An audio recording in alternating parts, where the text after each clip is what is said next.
Bonjour. Nous revoilà pour la suite de l'affaire Léo Grasset. Alors j'en profite vite fait pour parler de ma dernière vidéo à son sujet. Il y avait des problèmes de son. En fait c'était à cause de l'enregistreur d'écran que j'utilise. Il coupe le son quand je coupe la vidéo, que je dis quelque chose. Dès que je remets la vidéo, et le son est coupé pendant quelques secondes. Et le problème est réglé, voilà, ça ne se reproduira plus, mais je suis vraiment désolée parce que ça a dû être très inconfortable à regarder, à suivre, donc voilà, vraiment désolée pour ça. Du coup, oui, 5 autres filles ont porté plainte contre Léo Grasset, et enfin non, ont porté plainte, elles n'ont pas porté plainte, mais disons qu'elles se sont fait connaître, mais une a porté plainte pour viol. Du coup, on va voir ça. Et alors, on n'a pas accès à l'article de Mediapart. C'est un peu pour ça que j'ai mis du temps à faire cette vidéo, parce que j'ai beaucoup hésité. Je me suis dit, bon, on n'a pas l'article, donc je sais pas trop ce que je vais pouvoir dire. Finalement, j'ai un petit peu fouillé partout, et bon, on va faire avec ce qu'on a, quoi.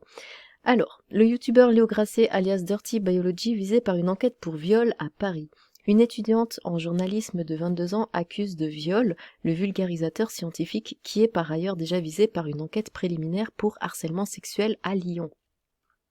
Depuis la publication en juin de la première enquête de Mediapart sur les accusations visant Léo Grasset, plusieurs femmes se sont manifestées pour livrer à leur tour leur récit. L'une d'entre elles a déposé plainte pour viol. Donc voilà, parce que c'est vrai que jusqu'à présent, il n'y a pas grand-chose, hein. C'est juste des femmes qui se plaignent que c'est un connard, qu'il les a trompées, qu'il n'a pas été attentionné, ou d'autres qui se plaignent d'avoir été insultées, mais enfin, on met pas les gens en prison pour des insultes, hein. Y a Lisa qui elle parle de viol mais qui n'a pas porté plainte, et bon, alors quand on regarde la vidéo, elle parle de viol mais c'est aussi un peu en mode ouais, j'étais pas d'accord mais j'ai pas dit. Bon. Alors après ça c'est aussi à prendre avec des pincettes, bon voilà. Mais là on a de nouveau du coup une plainte pour viol. Alors après bon, ça vaut ce que ça vaut, hein, je veux pas non plus, je dis pas que la nana ment, je dis pas qu'elle ment pas, je dis juste qu'on attend d'avoir plus de précision là-dessus, on va dire. Mais en tout cas, là, au moins là, ça devient sérieux par rapport à ce qu'il y avait jusqu'à présent. L'information a été confirmée par le parquet de Paris qui précise que les investigations ont été confiées au 3e DPJ, district de police judiciaire. Selon Mediapart, la plainte a été déposée jeudi dernier, le 24 novembre, par une étudiante en journalisme de 22 ans qui a dénoncé des faits remontant à une nuit de novembre 2021. Léo Grasset conteste fermement les accusations et apportera ses réponses aux autorités judiciaires compétentes, a commenté maître Fares Edel, qui le défend avec maître Camille Loyer. Dans sa plainte, la jeune femme raconte avoir sympathisé avec l'influenceur à l'été 2021 et avoir passé une soirée avec lui et des amis à Paris, quelques mois plus tard, le 1er novembre. Fortement alcoolisée, elle aurait demandé à rentrer chez elle, mais le youtubeur lui aurait commandé un VTC en direction de son hôtel. Il l'aurait alors embrassée dans le véhicule. « Je le laisse faire, je suis complètement absente. » Non mais, oui. « Je ne me rappelle pas sortir de la voiture, ni monter dans sa chambre d'hôtel. » Très bien. « Je me réveille en sentant des doigts dans mon sexe au milieu de la nuit, je suis tétanisée. » Détaille-t-elle. Alors, elle se souvient pas être sortie de la voiture, elle se souvient pas être allée dans un hôtel, par contre elle peut détailler ce qu'il lui a fait. Bon. Dans sa plainte, indique Mediapart. Elle explique avoir été pénétrée, précisant être... Et elle, là c'est précis, ça détaille, ça précise, mais ça se souvient même pas de... Enfin bon, bref. Être restée immobile et muette. Elle explique avoir été pénétrée, précisant être restée immobile et muette. Vous voyez, c'est tout le temps la même chose. Elles ne disent jamais rien. Si t'es pas d'accord, t'as une bouche. Dis juste non. Ou utilise tes bras, repousse-le, je sais pas. Mais à chaque fois, elles ne disent rien. Et après, elles disent, ouais, on m'a violée. Mais dis quelque chose, au moins. La jeune femme aurait toutefois demandé au youtubeur, dans un moment de lucidité, attention, de mettre un préservatif. Ça s'appelle un consentement. Hein, il commence à te pénétrer, si la seule chose qu'elle lui dit c'est mets un préservatif, comment il peut savoir qu'elle est pas d'accord? T'inquiète, lui aurait-il répondu sans en mettre. Oh, qu'il est con. Mais voilà, c'est tout le temps le même genre de témoignage, c'est pour ça que on n'a pas le choix que d'être très sceptique, en fait. On peut pas être autre chose que sceptique quand on lit ça. Elle est très alcoolisée, elle se souvient pas avoir fait ceci, cela, par contre elle peut détailler ce qu'il lui a fait, et à chaque fois, les nanas ne disent rien du tout, elles laissent faire, donc le mec il est pas dans ta tête, il peut pas savoir ce que tu penses, et après c'est « Ah gna gna, je voulais pas », bah dis-le que tu veux pas. La plaignante décrit ensuite un trou noir total et dit s'être sentie perdue le lendemain matin. Elle indique avoir parlé de son agression à ses proches ainsi qu'à à sa conseillère pédagogique à Sciences Po. Léo Grasset a répondu dans une vidéo. Léo Grasset est par ailleurs visé par une enquête préliminaire du parquet de Lyon, a confirmé ce dernier. Cette enquête a été ouverte à la suite d'une plainte pour harcèlement sexuel déposée selon Mediapart fin juin par Clotilde Chamussy, qui anime la chaîne YouTube Passé Sauvage, 127 000 abonnés. Okay. L'influenceur a répondu aux accusations relayées par Mediapart dans une vidéo postée sur sa chaîne mi-novembre.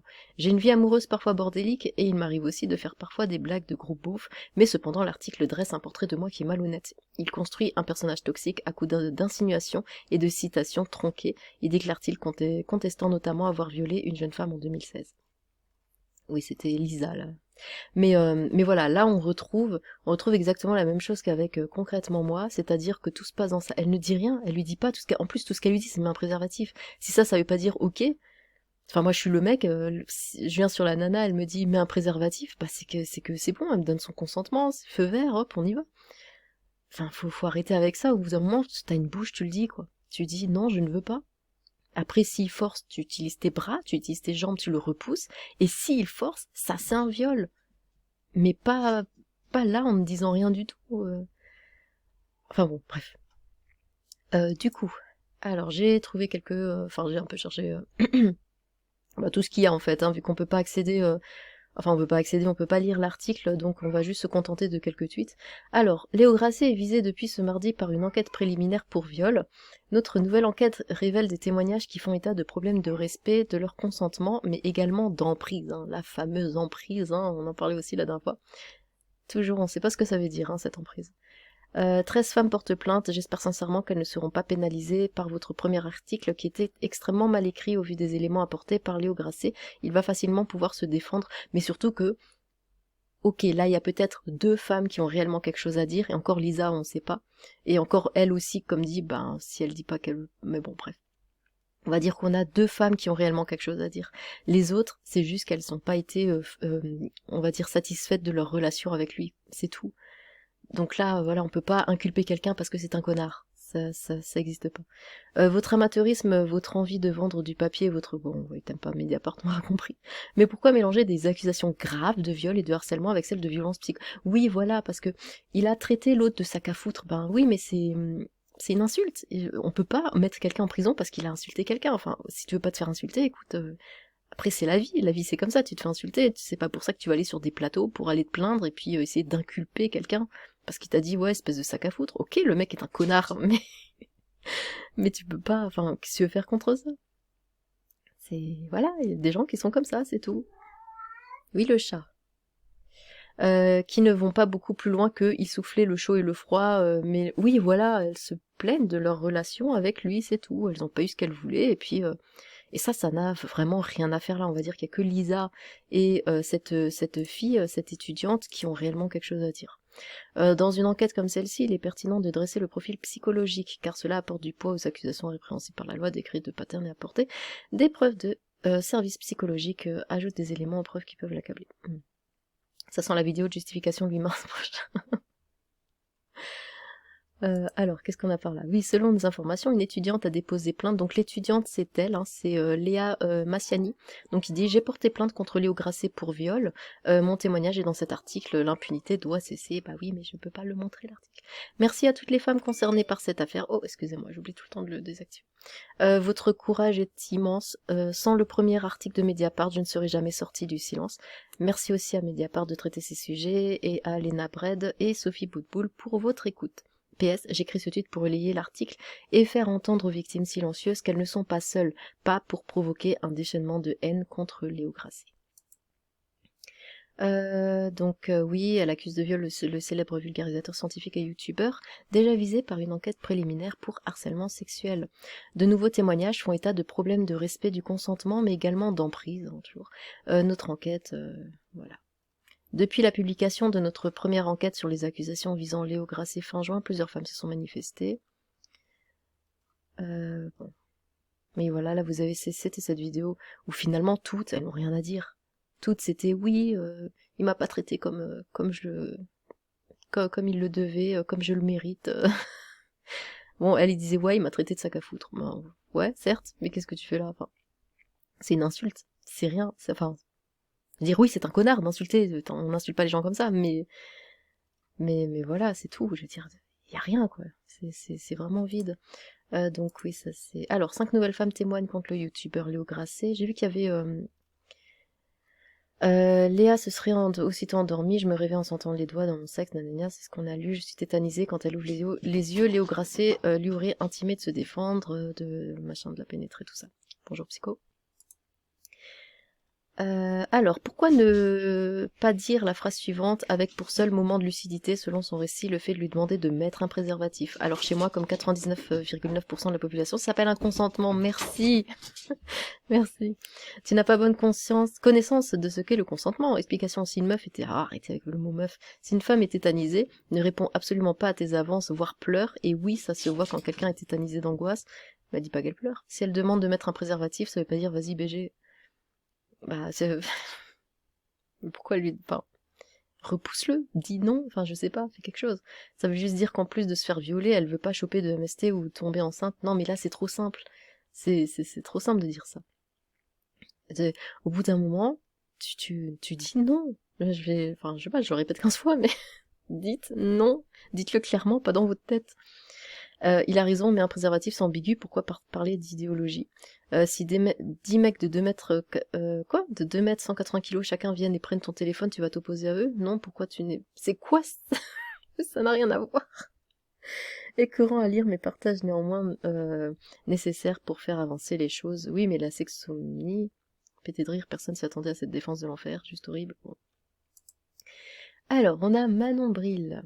Depuis le premier article de Mediapart concernant Léo Grasset, de nouvelles concernées se sont manifestées, dont plusieurs cas d'emprise, toujours cette emprise, ça veut rien dire ce mot, hein, et de problèmes de respect du consentement, et une nouvelle victime de viol qui a déposé plainte. Vous étiez amoureuse, vous avez été frustrée par votre relation avec lui. Point. Alors, ces femmes sont toutes extérieures au milieu de YouTube, et pour rappel, certains le sont aussi. Dans le premier article, non, on n'était pas du tout toutes du même petit groupe. Rendre une affaire comme celle-ci publique, c'est non seulement éduquer la population à ces mécanismes et leur dangerosité, et encore une fois, si la violence psychologique, c'est aussi de la violence conjugale, mais aussi prévenir les autres concernés qu'elles ne sont pas seules, que ce qu'elles vivent ou ont vécu n'est pas normal, et que, non mais là, violence, je suis bloquée là-dessus, mais violence psychologique, c'est quoi? C'est parce qu'il a dit... Parce qu'il donnait pas de nouvelles, après il redonnait des nouvelles, après il donnait plus de nouvelles, il en redonnait.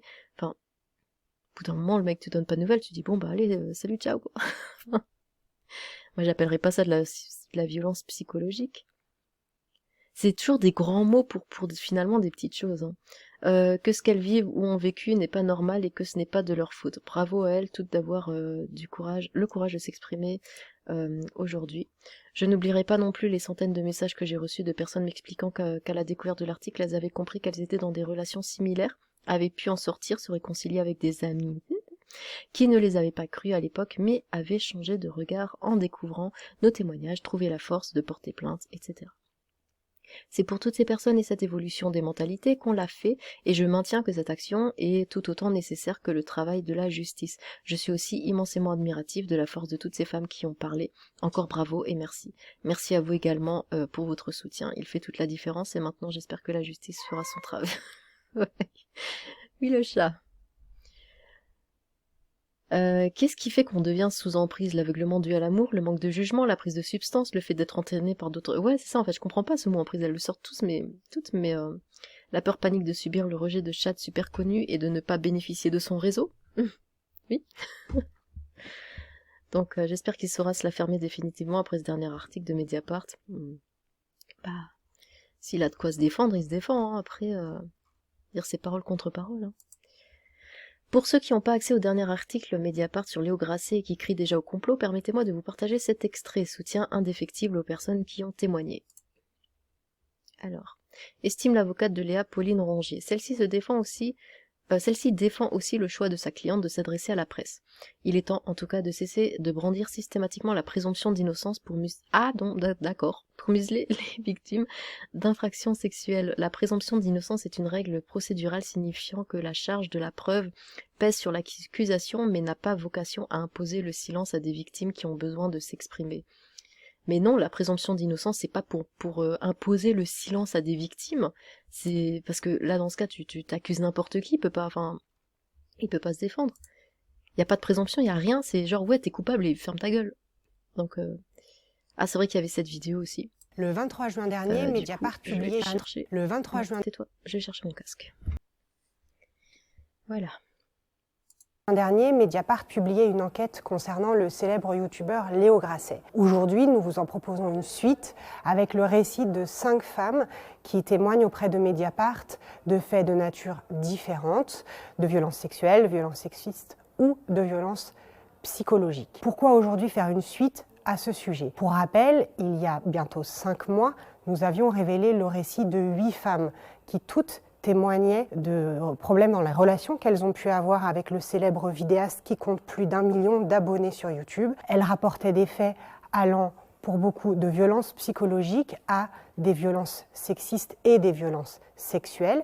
L'une d'elles l'accusait de viol, une autre avait porté plainte pour harcèlement sexuel quelque temps après la diffusion de notre enquête. Une enquête ouverte par le parquet de Lyon est toujours en cours. Léo Grasset a fermement démenti ces accusations. À la suite de cette première enquête, nous avons reçu de nouveaux témoignages, comme cela arrive dans les affaires les plus médiatisées. De nouvelles femmes ont contacté Mediapart. Nous avons, à partir de là, continué à travailler, comme nous le faisons à chaque fois, en nous entretenant avec ces femmes, en essayant de recouper les éléments qui pouvaient l'être, en abandonnant ceux pour lesquels nous n'avions pas suffisamment d'éléments, en essayant de retrouver des traces matérielles, des messages, des témoins. Ce travail prend du temps, beaucoup de temps. Nous avons aussi suivi le rythme parfois des femmes qui ont parfois eu besoin de plusieurs semaines avant d'accepter la médiatisation de leur histoire. L'une d'elles a finalement décidé de porter plainte pour viol fin novembre auprès du procureur de la République de Paris. Les autres témoignages que nous avons recueillis relèvent davantage de violences psychologiques. Nous avons, comme à chaque fois, interrogé Léo Grasset. Ce dernier n'a pas souhaité répondre à nos questions, mais nous a fait savoir qu'il démentait fermement ces accusations. Il est bien entendu présumé innocent. Mediapart. Voilà. Eh bien, je crois que c'est tout ce qu'on a pour l'instant. Donc, va falloir attendre ce que ça donne. Et alors, je sais pas quand est-ce que du coup la partie 3 de ce fascinant feuilleton arrivera. Donc, dites-moi ce que vous pensez de cette suite de l'histoire. J'ai hâte de vous lire. Sur ce, tchou!